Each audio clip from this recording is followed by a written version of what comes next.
Hi అండి, welcome to Anita foods. ఈరోజు నేను గులాబ్ జామ్ ప్రిపేర్ చేస్తున్నాను. దీనికోసం ఒక ప్లేట్ తీసుకుని దానిలో ఈ గులాబ్ జామ్ పౌడర్ అంతా కూడా కట్ చేసి వేసేసుకోవాలి. దీనిలోనే ఒక 2 స్పూన్ల పాల పొడి వేసుకుంటున్నాను. అలాగే కొద్దిగా కాచి చల్లారబెట్టిన పాలు వేసేసుకుని కొద్దిగా నీళ్ళు కూడా యాడ్ చేసుకుని చపాతీ ముద్దలాగా కలిపేసుకోవాలి చక్కగా.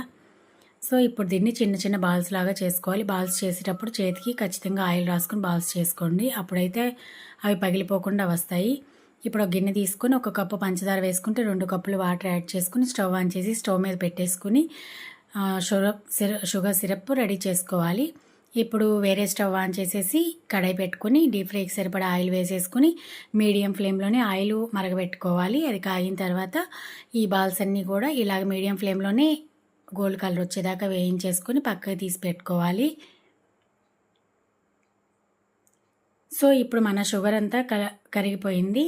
దీనిలో కొద్దిగా యాలకుల పొడి అలాగే కొద్దిగా పెప్పర్ పొడి వేస్తున్నాను. ఇవి వేస్తే చాలా బాగుంటుంది ఫ్లేవరు. ఇప్పుడు ముందుగా పక్కన పెట్టుకున్న బాల్స్ కూడా దీనిలో వేసేసుకుని ఒక 5 మినిట్స్ ఉంచేసి అలాగే తర్వాత తీసి సర్వ్ చేసుకోండి. అంతే, మన గులాబ్ జామ్ రెడీ అయిపోయింది. Thank you so much for watching my video. Like, share, subscribe my channel.